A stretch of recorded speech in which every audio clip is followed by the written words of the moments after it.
Well, in today's episode, I'm going to get pretty real and raw with you guys. So hopefully that's okay because it's going to happen. But today's episode, I'm going to be talking about building, how to build and nurture healthy relationships. So stick around.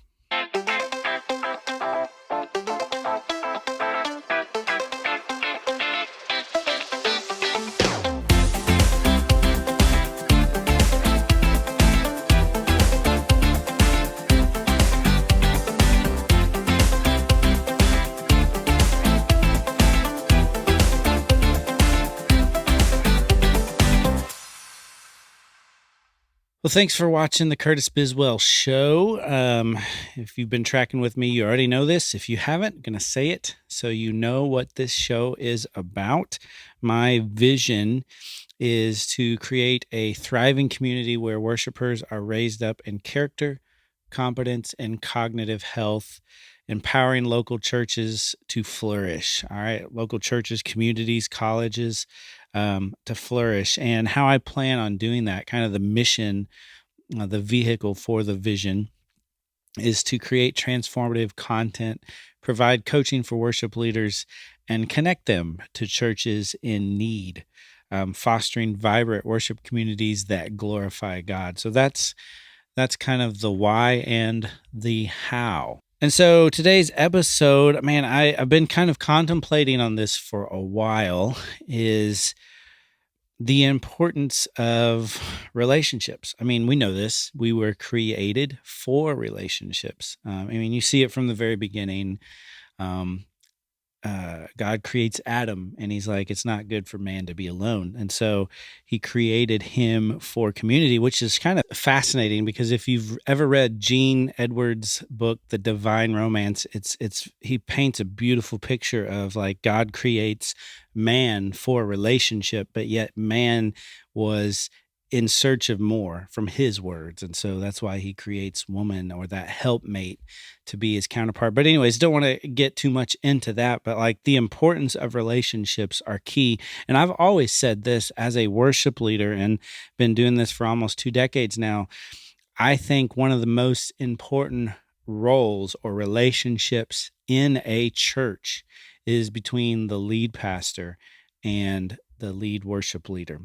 And so several episodes back, I released an episode, what worship leaders wish their pastors knew. And I touch on some of that. But today I'm going to dive deeper into, as I've reflected, 10 things that you could do. I'm not going to say that they're foolproof or fail-safe to, if you do all of these, then you will for sure have healthy relationships. But I would like to believe that if you did, the chances of having a healthy relationship, period, would be of greater success. These 10 things, they aren't in any particular order of importance, but I am going to start with one on purpose. And this would be because I think it will set the stage for the rest of them.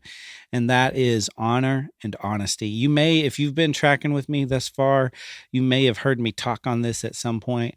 This is something I learned from reading a book by Jay Stringer called Unwanted. And he talks about honor and honesty. And so what I mean by that is, like, we hear in scripture truth and grace. Jesus was full of truth and grace. I think this is the best kind of explanation, at least from my perspective. And so honor and honesty, what I found in my upbringing is typically we swing either to one or the other primarily. So if we swing very heavily honor wise, then example would be like maybe there's something that a family member is doing that isn't right to you, fill in the blank. But because let's just say it's a grandparent or a father or a mother or somebody that like you respect.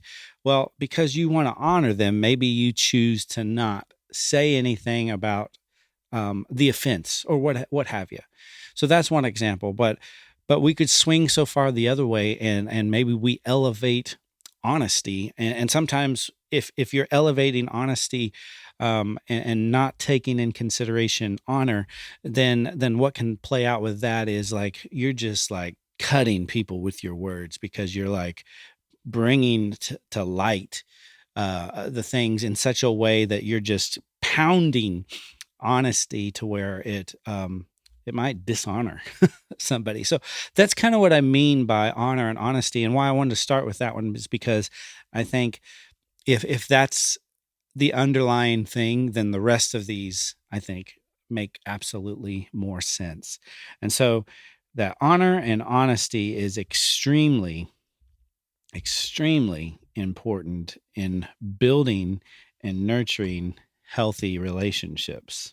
Next is humility, and specifically humility in admittance of wrong. Guys, man, this is extremely important for relationships. And I'm going to use a lot of personal examples today. Okay. So like, I was on staff at a church for 7 years, and towards the end of that time, like things were getting kind of rocky between the senior pastor and myself, and we were butting heads and we weren't seeing eye to eye on things. And it started like trickling out to how I even treated other people on staff at that church. And through the mixture of all these things, making no excuses for myself, it led to this boiling point to where, man, I did some things out of pride, out of this arrogant, I know better, you don't spirit. Okay. Again, I'm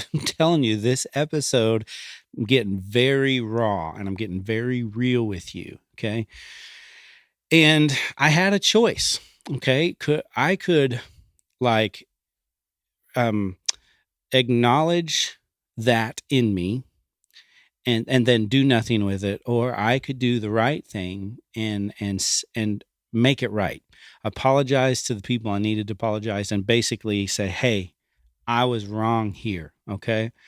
And thankfully, God led me to do that. And it's not fun. It's not fun to admit you're wrong. It's not fun to kind of grovel and or come before leadership with your tail between your legs type thing. But that's part of relationships and trying to build and nurture healthy relationships. And so that humility in admittance of wrong is extremely important. Another one that kind of goes along with that is integrity. So we hear this a lot. In fact, one of my favorite verses is Psalm 78:72, where God led David from shepherding his sheep to shepherding God's people. And he does that with two primarily things. The text is very clear. It says, with integrity of heart and a skillful hand. And so that integrity piece is very crucial. And kind of how I've defined that over the years and in my context is, don't ask somebody to do something that you aren't willing to do. Now, we could digress some here and be like, okay, well, isn't that sometimes what management is? You're not always responsible to do everything, but you're responsible to get the tasks done. And so, as upper management, so to speak, you have people under you that you're having them do the things that either you don't have time for, or you could be doing better things or other things. I think we know that. But what I really mean by that is like a lack of integrity is when somebody's unwilling to do what they say they're going to do, or there's things that they should be modeling as a leader, and they're enforcing that, maybe heavy-handed on that on somebody else, but yet they're not doing it. And guys, I've observed that, from people that were leaders to me, and I think that was a quick way where I started seeing the trust being severed in those relationships, because at the end of the day, those people weren't walking in integrity. And that's extremely important for relationships. So integrity is a big one. Number 4, kill insecurity. Man, this is huge too. I feel like they're all huge, or else I wouldn't have put them in this list. But But so often we get caught in this comparison trap. And one of the most powerful verses that God gave to me years ago on this topic was Galatians 6, where he talks about Galatians 6:4. It says this: each one of you should test their own actions.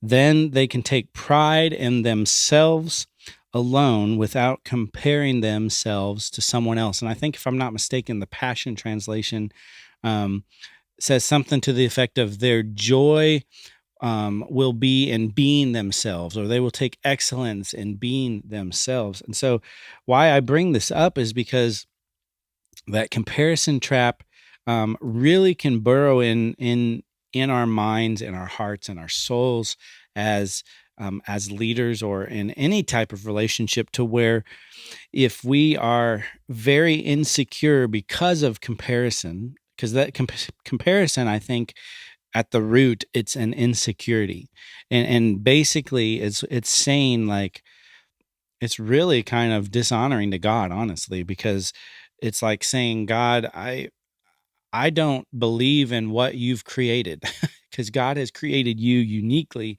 with gifts and strengths. And so when we become insecure, we're almost like saying, God, um, like, I don't I think your work was not good. You creating me was not good enough, is what we're basically saying when we fall into the insecurity. And the enemy loves that. He loves to kind of to whisper these lies into your ear. But when we if we could get to a posture of killing insecurity and say, no, I'm not having this right here. This is not how I'm going to measure my life. Then our relationships can become healthy. It's no longer like, here's what I can do, what can you do? And unfortunately, guys, I've seen that in some of my ministry experience too. Is I truly think that at the root of some of those dysfunctions in the relationships that was happening and playing out, I think at the root of some of that was insecurity in the other leader, and they weren't super confident in who they were. And so anybody around them that kind of started to gain influence, I think that kind of like whispered insecurity into their ear, and they began to put up defenses um, against the relationship side. I don't know if that's making sense, but that's the point. I mean, in killing insecurity, we got to kill that. Number 5, relieving tension. So think of this: a rubber band. In fact, let me give some context context to this. I just came off of a 3-month sabbatical. Actually, I guess it's been a little over a month ago. But one of the things that my coach, who I was meeting with weekly, really brought to my attention, because I was praying through several different things. I had goals, and I was seeking some healing and that sort of stuff. And I remember him saying, based on a previous relationship that I was trying to heal from, all right. Um, he was saying, man, sometimes we are like that rubber band. We just stretch and stretch. And we need to get to a place, and we need to acknowledge that sometimes we have to choose the relationship over the need to be right. I'm going to say that again. Sometimes we need to choose the relationship over the need to be right. That tension. And guys, as I was reflecting, a lot of that unhealthy relationship kind of context that I was living in at the time, some of that was on me, because I was stretching that rubber band. I was like so prideful and so adamant that, hey, this is right. People don't see what I see, and they're wrong. I'm right. But it was creating this tension that probably at the end of the day, as I've reflected and as God have kind of healed through some of that past wounds, is in those moments, catch this, no matter if I was right or not, because that's not the issue right here, but I made it the issue. No matter if I was right or not in that circumstance, probably what would have served that relationship, I don't say probably, I know that, what would have served that relationship best would have been for me to release the tension of that rubber band that I was stretching so tightly.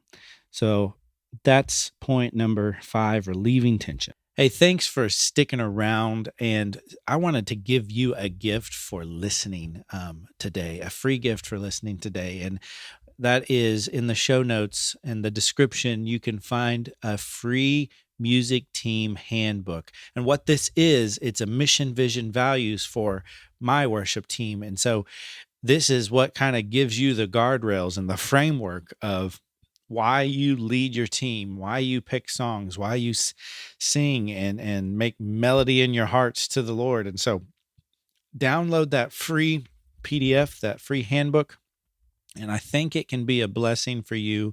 If anything, it will help give you ideas to formulate your own. Number 6, building trust. So I just mentioned that I was on this sabbatical for 3 months, and I had goals. I had a life coach I was meeting with weekly, and he gave me some books to be reading.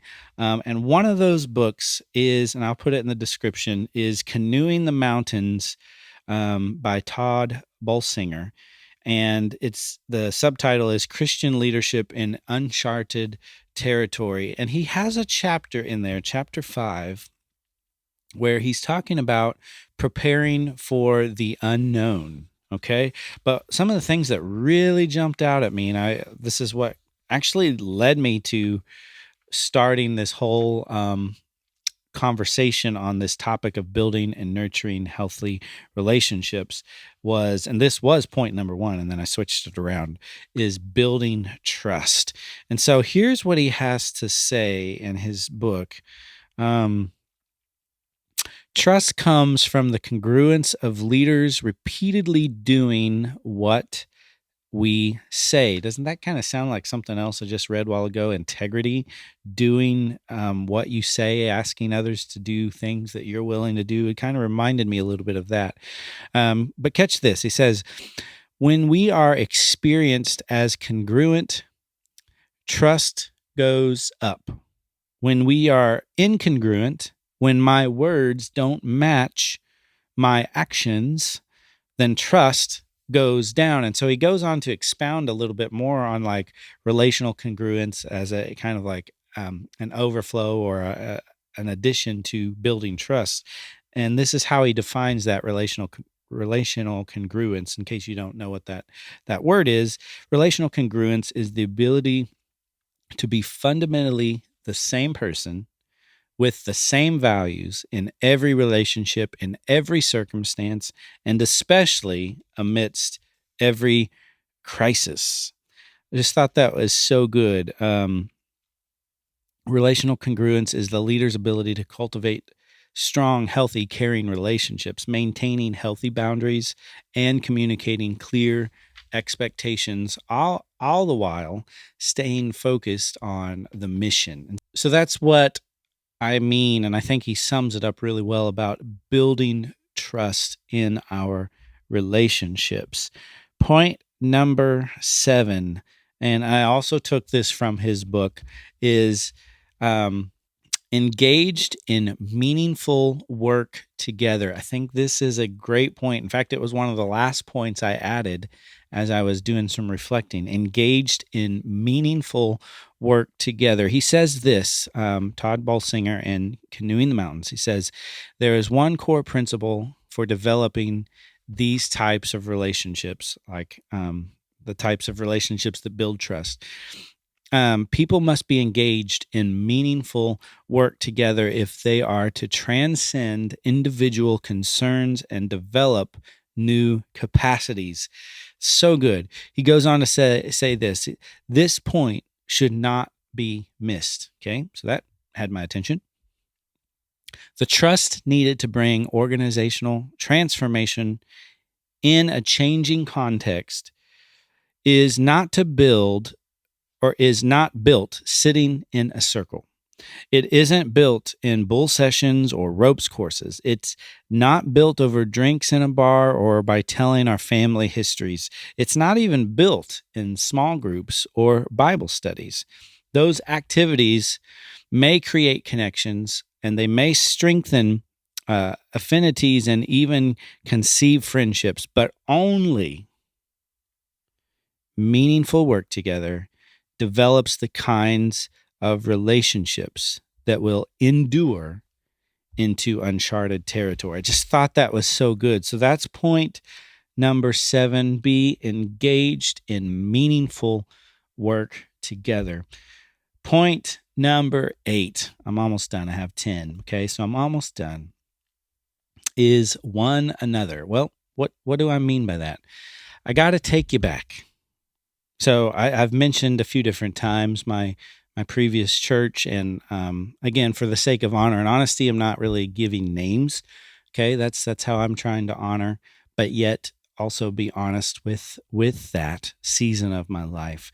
I was really struggling with this relationship in the church, and that's what was creating the friction and the tension. Which some of that, as I said, was on me for not relieving the tension of the rubber band. Right. So I remember going to a fellow pastor in the area that I kind of knew and I looked up to, and I kind of followed some of his ministry. And the thing that he said that has stuck with me to this day was he brought up the one another. And he said this, he said, man, there's so many times in Scripture that it refers to one another, because I think what his answer was to a question I had was basically like, well, maybe all this is on me. Maybe I'm seeing things from a wrong perspective, or maybe I'm supposed to just be okay with this relationship not being the way I think it should be. And this is where he brought up that point of one another. And I wanted to read this. So I did some study on that. And the phrase one another is derived from a Greek word, probably going to butcher it, eleleion. I still don't think that's right, but it means one another, each other, mutually, reciprocally.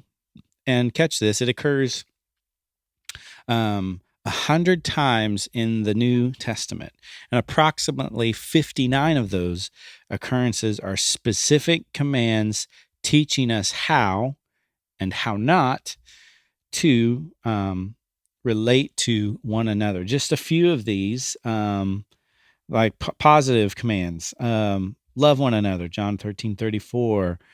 That's used at least 16 times. Honor one another above yourselves. Live in harmony with one another. Build up one another.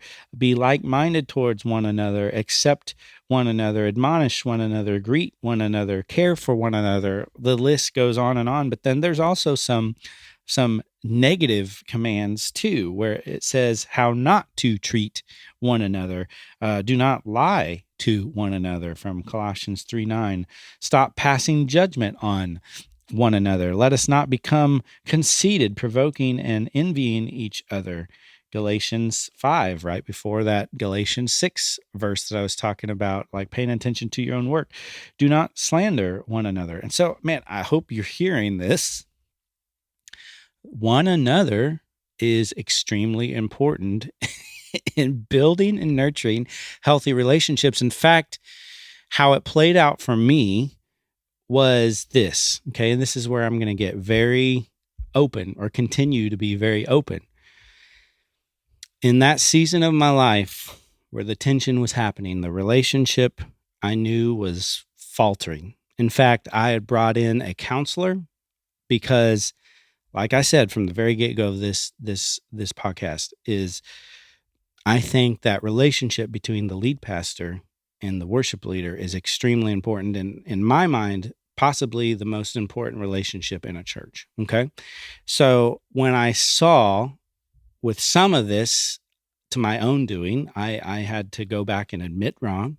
I was bringing a lot of tension, right? There was a lot of these things happening. But there was also lack of integrity on their part that was happening. They weren't doing what they said they did or would do, and they weren't leading by example. They were asking others to do things that they weren't willing to do themselves, right? So like some of these things were happening on both sides. I had wrongs, but they had wrongs. And so I brought in a counselor and I said, man, this is like a struggling marriage right now. And I want to fix this. Like I truly want to fix this. And man, that meeting didn't go so well. Like I think they were annoyed that I brought in a counselor. Like they acted like, man, I don't want to be here. And when we left that meeting, the counselor gave me things to work on. And granted, they were things that I probably should work on, and I did work on. But nothing in that meeting from the other individual, there was nothing like, okay, I'm going to work on this, you work on this. It was one-sided. Curtis, you do your work, and then we'll see what happens. That's basically how it went out.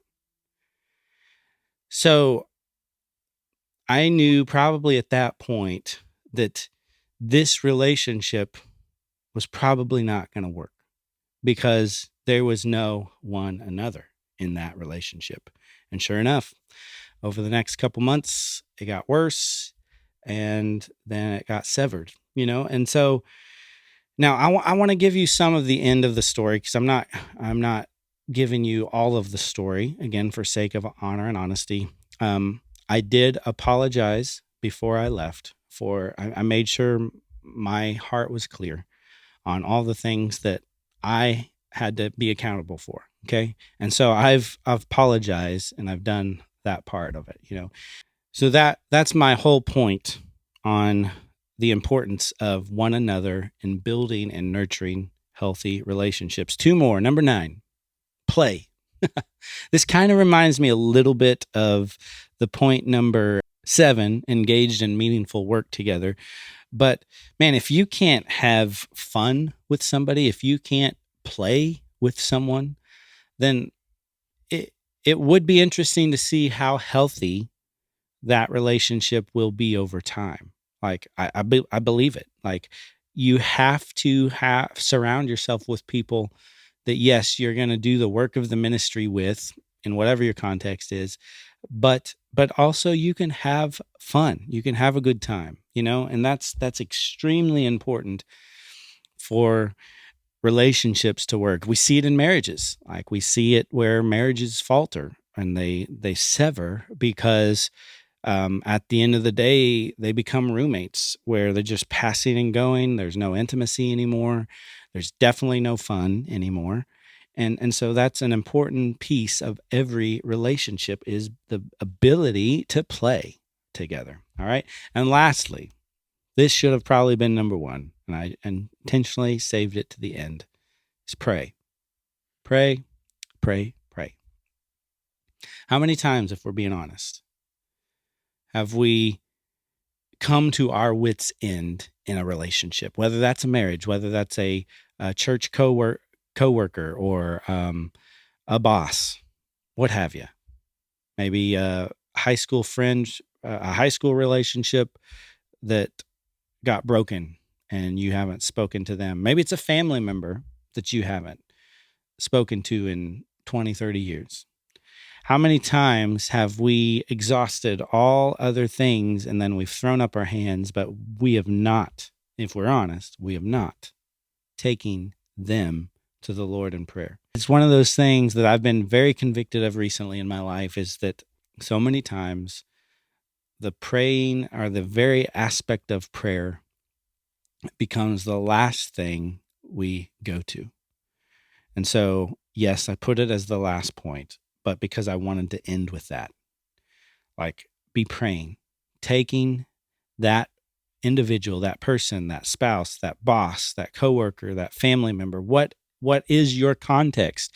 Because if we're honest right now, we probably all have a relationship that is either in tension.